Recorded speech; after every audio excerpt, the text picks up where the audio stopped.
living in a place of curiosity. Like, why do I do this? Where did it come from? I was riddled with guilt, and I still have it, like sometimes, but I'm like, is staying small or not taking that action benefiting my life or taking away from it? And that's just how I'm constantly thinking.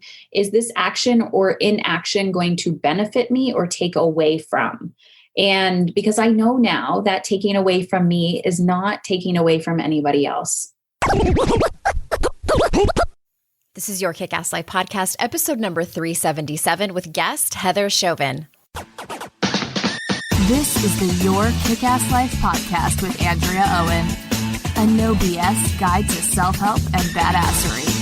Because ladies, let's face it, life's too short for it to not kick ass. And here's your host, the girl who serves it up straight with a side of crazy, Andrea Owen. Hey there, Ass Kickers. Welcome to another episode of the podcast. I am so glad you are here, and I am especially pumped this morning as I record this introduction for you, and I think it's because of a few reasons. First reason being that I got my inbox down to 0, and I know that might not be a big deal for some of you who maybe keep your inbox at 0 or who don't care at all, like you don't feel overwhelmed by seeing thousands of emails in your inbox, many of them unread. But it just gives me this feeling of weight, of a little bit of overwhelm at times. And so last night I was done working on all the kind of big to-dos, and I said to myself, I'm going to do it. I'm going to figure this out. I'm going to organize it all. I replied to every email that I needed to and got it down to 0. I mean, even my promotions folder and the updates folder, like all of it. And I woke up this morning and there was only 2 new messages in my inbox, and I felt like $1,000,000. The other reason is that I have committed to, I have an Apple Watch, and it's very, the gamification does something to our brains, and you can close your rings. Those of you that have smartwatches understand what I'm saying. I committed to closing my rings 5 days a week, mostly because I can very much tell a difference when I am exercising regularly, the positive effect it has on my mental health. And I've known this for a long time, but finally I was like, you know what? I'm done with it being inconsistent. Winter is just it's not a excuse anymore because I have a place in my garage to work out. So I've been doing that. I'm on 3 weeks now. I feel amazing. And the last reason I am feeling so pumped is that we have a lot of awesome things that are coming up over here. Oh my gosh, just a list of them. There's some big, awesome changes coming to the podcast. And I know it can be a little bit irritating when people are vague like that. And you're like, I need to know. I don't like surprises. But I can assure you that they're all great. They're all great. We have a new podcast series coming up that is going to be in its own separate feed because I have a very, very strong feeling that there are going to be a lot of you who want to have it in its own special place so you can listen to it over and over again. It's, think of it as being the Rocky theme song that you did not know that you needed. Cannot wait to release that to you. We're doing a special interview series coming up in a couple of months. There's going to be an opportunity for gifts and prizes from me. We are having people getting coached on the podcast coming up. I know I haven't done that in many months, all because my book is coming out August 31st. I can't tell you how excited I am about this. Cover reveal and title coming soon, probably around March or April. Maybe I'll roll it out for my birthday, April 15th. And another reason that this is going to be awesome is because there's going to be an opportunity for you to meet other women in your area safely. I know it's still COVID times, but I decided to do something that I've thought about doing for a while because I know how difficult it can be to meet other women who love personal development as much as you do. You might have your friends and acquaintances, and maybe some of them or most of them just really aren't into it, and that's fine. But it's really nice to have people that you can talk about what self-help books you're reading or what podcasts you love, and just have these sort of deeper conversations about things that matter so much to you. So stay tuned for that. I cannot wait to roll all of that out to you very, very soon. All right. Today's guest, Heather, has been a guest on the show before. I adore her. She's one of my favorite Canadians, and I've been on her show as well. She has a book that is out, and she has such an incredible story. So let me tell you a little bit about her. Heather Chauvin is a leadership coach who helps ambitious, overwhelmed women conquer their fears and become leaders at work and home. Drawing from her professional experience as a social worker and her life experience raising 3 boys, Heather created a signature approach to help her clients create and enjoy sustainability, profitability, and ease in business and life. She is the host of the Mamas in Control podcast, where she reveals her most vulnerable truths about womanhood, marriage, parenting, living through stage 4 cancer, and running a successful business without burning out. She's releasing her first book in 2021. When Heather isn't busy driving her boys to hockey practice, you can find her curled up on the couch next to her husband, planning their next family adventure. So without further ado, here is Heather. Heather, welcome back to the show. We made it. Andrea, thank you. Yeah. We made it. We made it to 2021. We made it to you actually having this book. And I'm so excited because you and I were talking about this a long time ago, how you were ready to write it. I said, go for it. Yeah. As I tell Go everyone. for it. Thanks for the permission. You have a book. Yes. I waved my magic wand and here we are. No, you did all of the work. And this book, Dying to be a Good Mother, How I Dropped the Guilt and Took Control of My Parenting and My Life.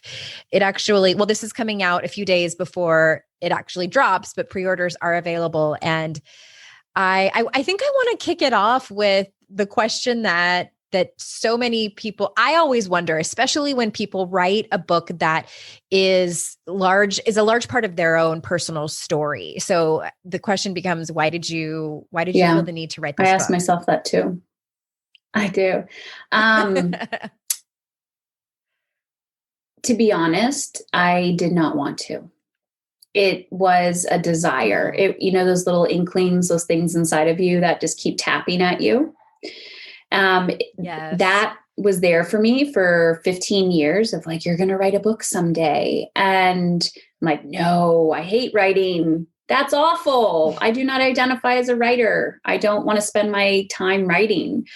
I'm even happy to get in that creative process, but it got dark at times. And then also, I had the privilege of, you and I having conversations, and it, again, is just in alignment with the freaking book, because it's like, you have to find the path that works for you and how that's going to feel for you and what exactly you want that to look like, and to trust the process.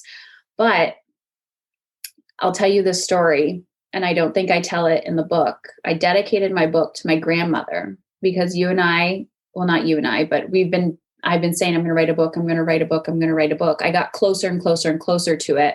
And I was actively looking and nothing was working. And I'm like, am I going to go traditional, non-traditional? What's going to happen? The book wasn't written yet. And my grandmother passed on November 1st, 11, right? 111. And it's 111 my time right now. Is that creepy? My son was born on 111. And I became a mother on 111, pretty much. And when she passed, my grandmother raised 3 boys. I'm raising 3 boys. My grandmother had cancer when she was around 30. I had cancer when I was around 30. She survived. She lived to 86. And the last time I spoke to her, and this is, hopefully I won't cry. Every time I say this, I cry. Exactly. It's okay if you do. Exactly. It's a safe space. The last time I spoke to her, I told her I was writing the book, and she was like, "That's amazing, honey." She was so sweet and peaceful. And she said, "I tried so many times to write my story and I just couldn't get it out. I hope I'm around and I'll read your book, or I'll stay around to read your book." And after that, after she died, I just realized, what am I waiting for? Like, make a freaking decision. You have options, make a decision. If you had to make a decision today, what would you do? So my grandmother inspired the shit or get off the pot moment. Wow. So she just passed away She in passed, it's been 2020. 2 years. It was 2019. Yeah. Oh, so okay, Yeah. 2019. Mm-hmm. Oh, well, you mentioned having cancer, and that is, you opened the book with that story. And so I didn't realize that later you found out it was stage 4. Like tell us the story. I know you told it, I think you told it briefly on the last time you were here, but it's been like 3 years since you've been on the show. So tell us about so that. 7 years ago, I was diagnosed with a stage 4 Burkitt's lymphoma. And previous to that, I had my business. People think this whole book was about cancer. And I'm like, listen, I did the mentoring. I did the coaching. I used to be a social worker in my previous life. And then I shifted into coaching. And when I started my business, everything was focused on the child, parent-child relationship. And yet women would come to me and say, I don't have time. I don't have the energy. I can't implement this, blah, blah, blah. And then I'm like, all right, we got this. My youngest was a year old. So I have 3 boys. He was a year old. I was in the active, building phase. I bought into the hustle mentality. Do not give to yourself. Put yourself last on your to-do list. If you do anything for yourself, if you listen to any of the signs and symptoms of what your body and your soul and your life are craving from you, you are a selfish human being. So I drank that Kool-Aid like hardcore, and my abdomen was swollen. And I thought, 1, my body's still recovering from childbirth a year later. 2, I was like, oh, you're one of those people, you need to like be gluten-free now. So just be gluten-free. And that felt overwhelming because I didn't want to go to the doctor. I didn't have time for that. And it got to the point where, and I show a picture of it in the introduction, it looks like I'm pregnant. And and it was these tumors that were growing in my abdomen, and they just blew up very, very quickly. That picture was taken, I think, the day before I started chemo. But it was slightly swollen in around September, October. So finally I go to the doctor in December, actually the emergency room. And the first time I go to the emergency room, guess what I did? I left. I was like, you are not qualified to be in this room. You are not broken. You're not bleeding. You're not an emergency. Why are you here? Why are you here? And I showed up like that. The nurse that, checked me in, she's like, why are you here? I'm like, I have abdominal bloating and mild back pain. And she's like, really? Go home and take a shit. Like, why are you here? So I sat there and I talked myself out of being in the room, went home. My husband demanded that I go back. So he brought me back the next day and he's like, we're not leaving until somebody sees you. And I had a CT on my abdomen and blood work, and on the spot, like within a few hours, she's like, Heather, you have cancer. We just have no idea what kind it is. But based on your, the CT, it's showing tumors all over the place. Your blood work is out of whack. It's cancer. And I was like, you're lying. But then there was this deeper part of me that it was like confirmation. Like I knew I was sick, and I was running away from it by avoiding taking care of myself because I was afraid. Holy shit. Okay. And so you had a baby at the time and you were I was actually 30. 27. I think I was 100 when I came out of the womb. I'm a very old soul. Yeah. Yeah. Yeah. Evolved. Yeah.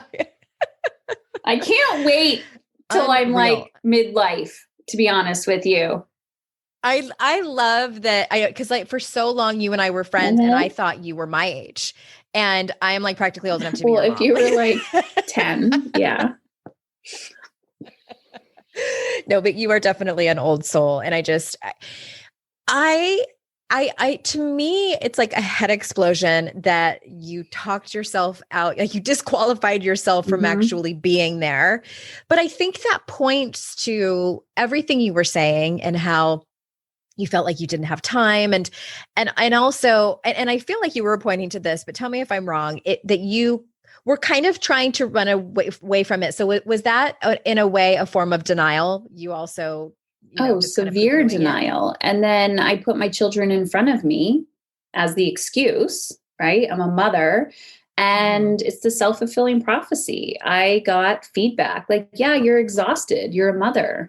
Yeah, you're chronically fatigued. You're a mother. Like nobody ever actually considered my health. It was my signs and symptoms were because of motherhood. Yeah. All right. So fast forward, it sounds like you went through like a major personal development workshop going through that process. And you learned a lot on the other side. And I know that you are a student of this work and continue to learn. So I'm curious about your spiritual journey. Were you a spiritual person before that, or did you change through this process, or what happened? I'm giggling because I grew up Roman Catholic, and every time I fell into the trap of I'm a horrible human. I've like shame, guilt, all of Lots that. of shame and guilt. So I ran away from the word God as much as I possibly could. And I started subscribing to universe and angels and anything personal development or spiritual. I was always interested in that realm. But I didn't really use it as my guidepost. And previous to getting sick, I had the coaches, I attended the retreats, I meditated, I drank the green juice, I went to yoga, I took the workshops, didn't really talk to angels, but I used universe a lot, right? Like universe, that was my something bigger. And when I got sick, so at the hospital, when I was walking out, I just stopped and looked up, and it was raining. And I tell the story in the book, but it was raining. My husband's walking ahead of me. Where I live, it should have been snowing. It was in like the middle of winter, but it was raining. And I just looked up and I was like, you finally have my attention. And I always say I didn't know who or what I was talking to, but I'm like, God, universe, source, angels, something, fine. I surrender. Like I completely surrendered. And I had some really weird, cool, awesome things happen to me during treatment as well. Like weird shit that was amazing and so healing. And now when I see things like 111 or I'm like, okay, I'm on the right path. And it's always when I'm doubtful or when I'm questioning myself or when I'm afraid. And I've truly stepped into the state of trust and trusting the desire, trusting those, what I call breadcrumbs, like the little whispers inside of you, like that's the path you should take. And then the human ego comes in and, I just, I'm wide open to possibilities, and I love learning from different cultures and religions and like openness to something bigger. But I definitely have more trust than I used to. Well, that was my next question was there a moment, I'm sure for anyone who gets diagnosed with cancer, especially before they know all of the details and the prognosis, did you have that fear that you were going to die? Yes. Like one of the first things I thought, I'm going to die. I'm in fear. Right. And I can't back out of it. I can't run away from this. It's there. I have to face it. So I kept taking the steps, and I actually remember listening to Abraham Hicks. What was it? It was like a meditation on your body can heal itself. And I remember listening to it in the early days when I was diagnosed. It was a 15-minute meditation, and I almost had it on 24 hours a day in my ears while I was doing everything else, taking care of my kids, driving, whatever. And it was like, your body is intelligent. It can heal itself. And I was like, you're a liar. No. And I watched myself, and then all of a sudden there was this click of like, surrender. Okay. Like surrendering to the fear. But fast forward, there was a night when, there's two stories that I tell, but there was one specific night where I was home, in between treatment, and I woke up panicked in fear, went into the bathroom and tried to like shove my tears, right? We do that. We, as women, shove my tears. I don't want anybody to know that I'm sad. I don't want to wake up or disturb anybody. And exactly. And I was crying in fetal position on the floor. And I just remember feeling like, I'm going to die. I'm going to die. I'm going to die. I'm going to die. I'm going to die. It was crippling me that night. And I was like, face it. Okay. If you're not going to die, what are you? And I kept telling myself, you're not dead yet. You're not dead yet. Like in this moment, Heather, you are not dead. Okay. If you are not dead, what's the opposite of dying? I'm like, living. Okay. So how do you feel alive? And then I realized that I was not terrified of dying. I had no freaking clue how to feel alive. No clue. And that was terrifying. I'm interrupting this conversation to tell you a few words about one of our sponsors. 2020 was a lot, right? And we could all benefit from less stress and more sleep in our lives. One of the things that helped me profoundly in 2020, and even well before that, was the Calm app. Calm has a whole library of programs designed for healthy sleep, like soundscapes, guided meditations, and over 100 sleep stories narrated by soothing voices like Stephen Fry, Kelly Rowland, and Laura Dern. My favorites are under the meditation section, and it's the emotions category. There's meditations for easing depression, anxiety, for staying on track, mindful eating, and so many different helpful meditations. Over 85 million people around the world use Calm to take care of their minds and get better sleep. And when you relieve anxiety and improve sleep, you feel better in every part of your life. I'm so excited to partner with Calm because for listeners of this show, Calm is offering a special limited time promotion of 40% off Calm premium subscription at calm.com/kickass. When they told me 40% off for my listeners, I was like, dang, that is a great deal. I'm so grateful for that. It's 40% off unlimited access to Calm's entire library, and new content is added every week. Get started today at calm.com/kickass. That's calm.com/kickass. And thank you for supporting our sponsors because that in turn supports this show. I want to kind of shift gears just slightly and go into some of the tools and exercises that you take people through in this book. Can you talk to us about the $1 Million Minute concept? Mm-hmm. Yeah. And where did that come from? I have no idea. And okay. I thought maybe like you had this magical download like on the bathroom floor one day. Well, I don't remember. I really don't remember. And I'm like, did I take it from, like, did I hear it from somebody? Who do I give credit to?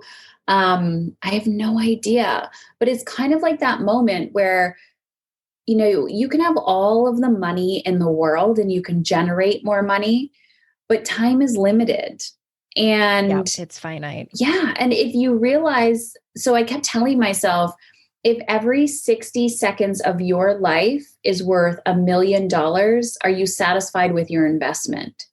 So I'll give you an example.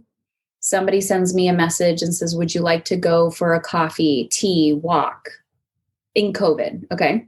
Mm-hmm. Pandemic outside. Let's go for a walk. It's legal, whatever. Awesome. I ask myself, if this walk, right, 20-minute walk, is it worth $20 million to you? Is that person going to in alignment right now with what you need? Or do you always feel like the person is sucking you dry when you're, you know, when you leave? Are you going to feel lit up or are you going to feel like you shrunk a little bit? And so now I start to ask myself these questions, or just these little tiny things where people are asking things from you. How are you, like, I don't want to say batching your time, but just paying attention. I catch myself all the time. I'm scrolling on Instagram. I'm like, is this worth $20 million to you? Is this worth $5 million? And I just kind of, I'm like, no, okay, stop. What is? Go play Legos with the kids. Go read a book. Go take a bath. Go do something else. Take a nap. Go take a nap. Put the phone away. Do something else. And it gets me out of this, I don't have enough time, and into this, if I was investing my time in alignment with what I wanted, where would I refocus my energy and attention? I've never heard that tool. I love it so much. I'm going to adopt it, and I'll give you credit. And then I'll tell people we don't know who the ghost is that thought of this. Exactly. But I love that. And how many different choices would we make? And yeah, I'm not scrolling through Instagram anymore, but it's TikTok, which is so much more entertaining than in my opinion, as far as the social media platforms are. But the reason I threw in take a nap is because I have started to really listen to my body. And you've always been such a big, someone that I admire that does this so well. And, I know it comes partly because of, the hard life lesson that you had to learn.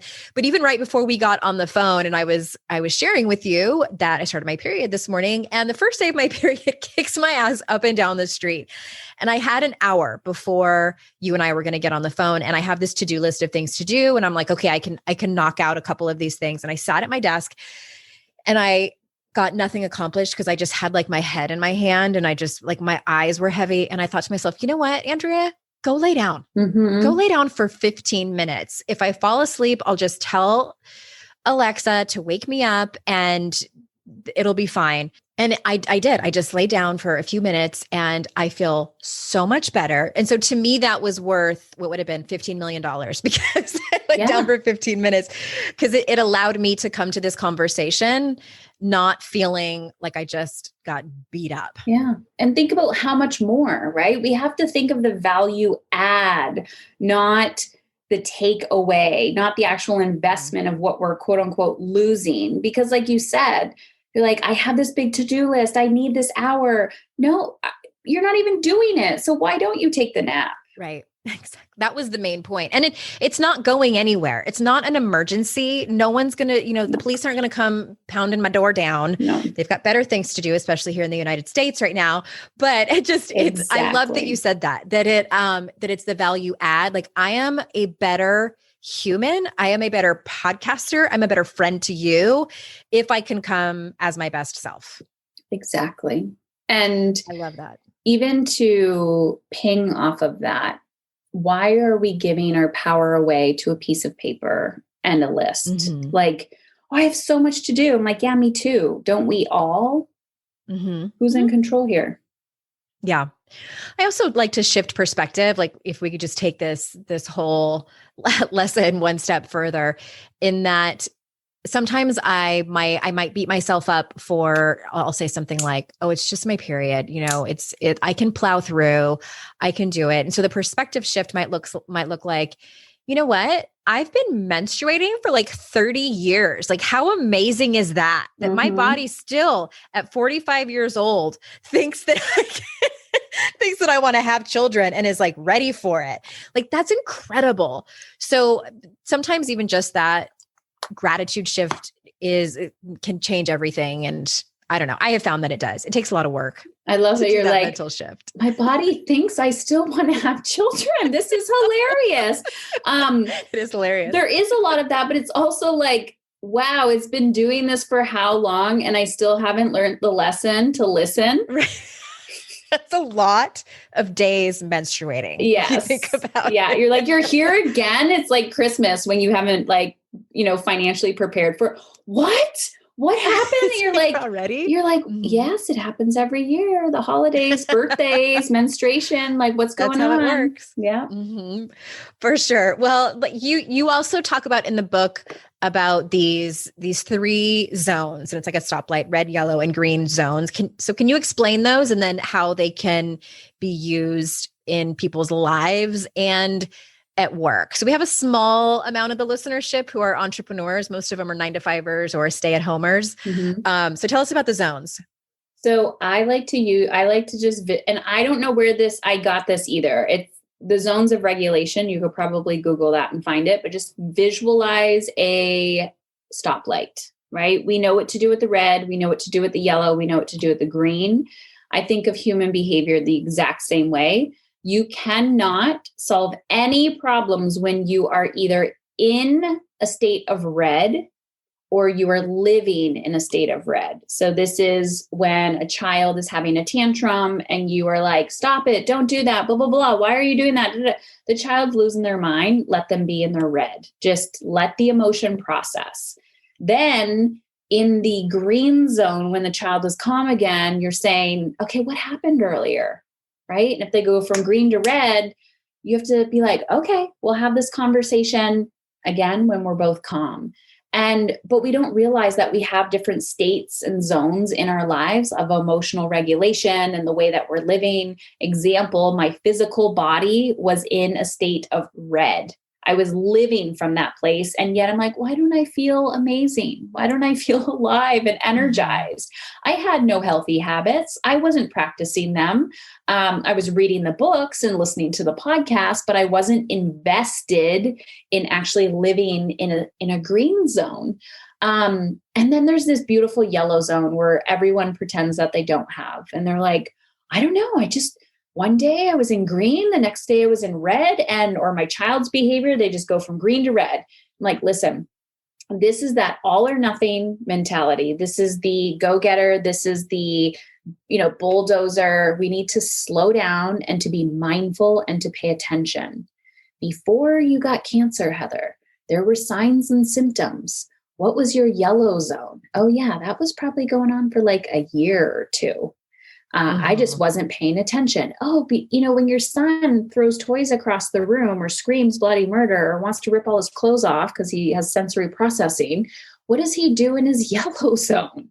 Oh, this. Okay. Can you solve a problem in the yellow zone? Like something as simple as trying to get out the door in the morning, back in the day when everyone left the house. And I would just lose my mind when my kids were younger. And I'm like, what is this issue? Why are we always in the red? What's going on? Well, I wasn't preparing anything. And we would argue about damn socks. And I'm like, okay, I got it. So now the night before, what socks are you wearing? Let's actually put them on your feet so they feel good. You don't like all these socks? Okay, cool. I'm throwing them all away and I'm going to the store tonight so that I can buy 20 pairs of your favorite socks. Awesome. Got it. Socks. There you go. There you go. Next morning, seamless morning. It's like solve your problems in the yellow zone, figure it out, try to stay consistent with your healthy habits in the green, and you do not go in the red as much. Yeah. We call those systems over here. People don't like systems. Yeah. And it's amazing to me how I typically find that I don't realize how red things had gotten until we come up with a system that works better. And sometimes, they need to be adjusted, but I have found, who taught me that lesson? My friend that doesn't have children.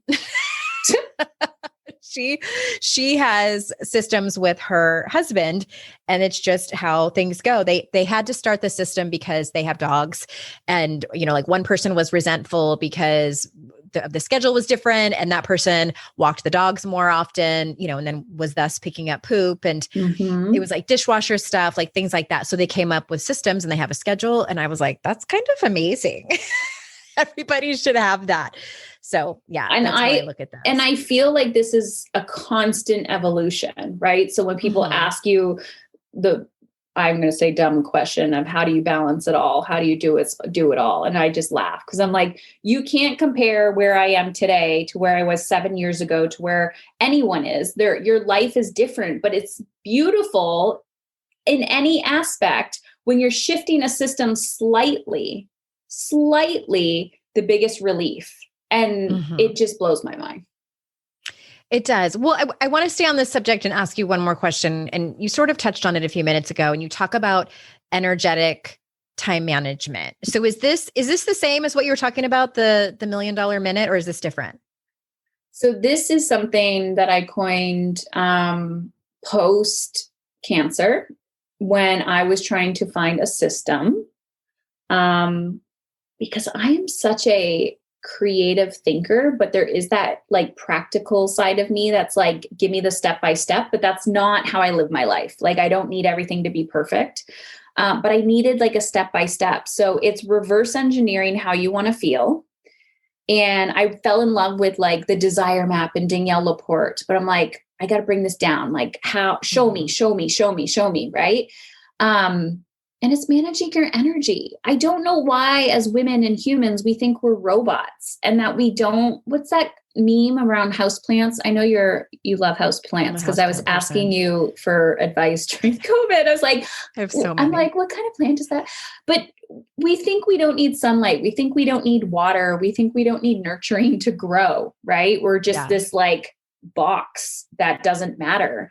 And the thing that you're after has a feeling attached to it, right? Mm-hmm. Why do you want more time? Why do you want more space? Why do you want more money? Why do you want that vacation? Why do you want whatever you want?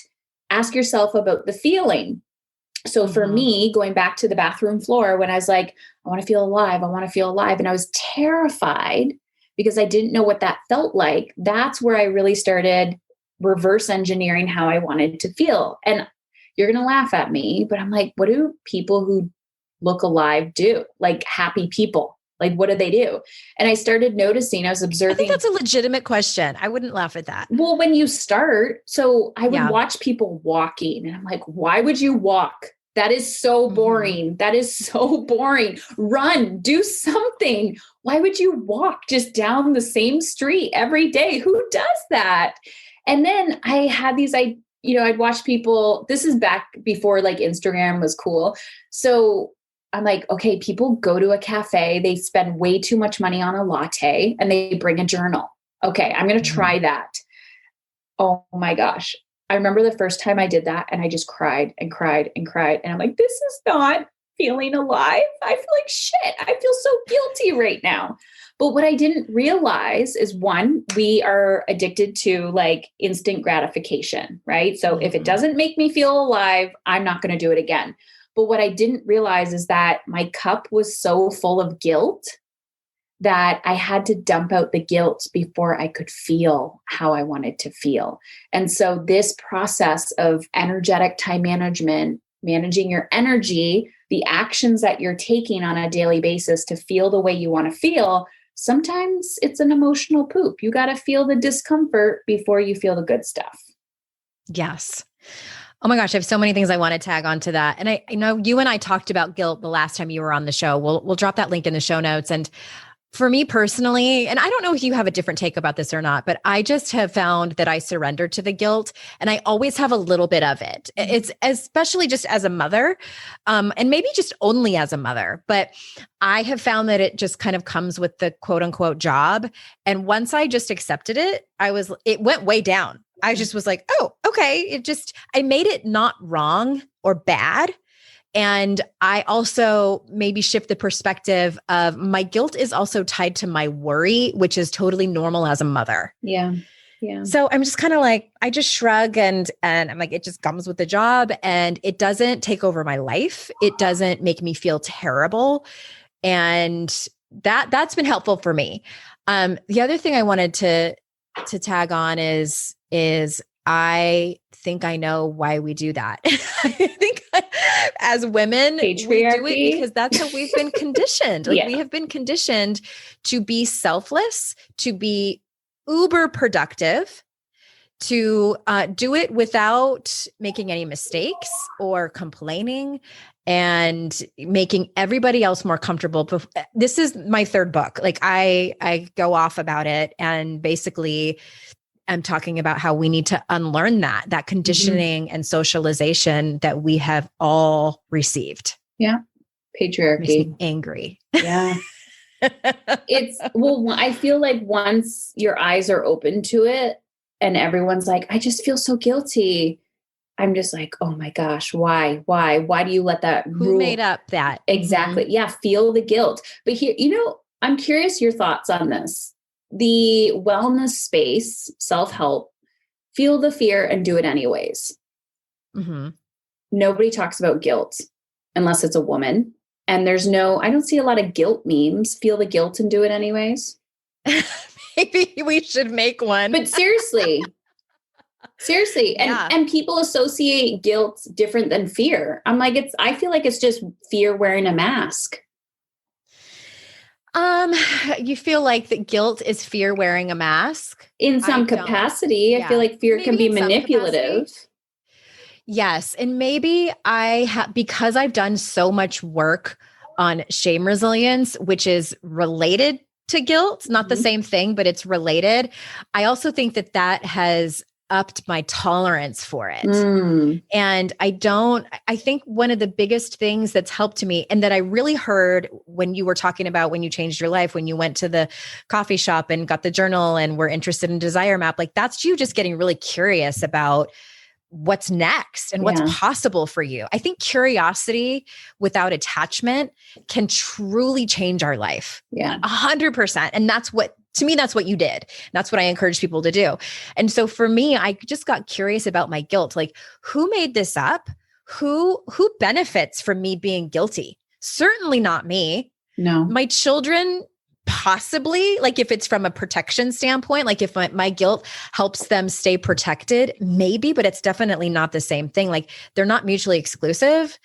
And I think that, this is an interesting conversation. Like I think it's probably a bigger one than we have time for, but to extrapolate that, I just want to underscore that my life changed once I decided, and I think it was in an interview several years ago, someone asked me, how do you get rid of the guilt? And I said, I don't.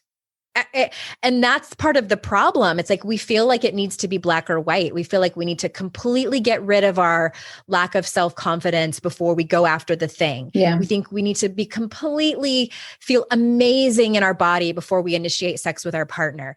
And it's like, no, it doesn't have to be that way. It's like, I would love for you to be on the way. I would love for you to be working on it. And that's how I feel about guilt.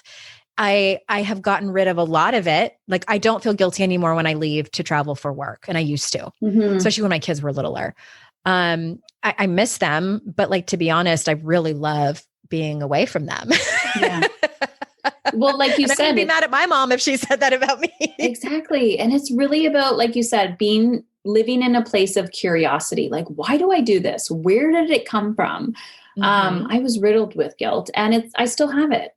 Like sometimes, but I'm like, is staying small or not taking that action benefiting my life or taking away from it? And that's just how I'm constantly thinking.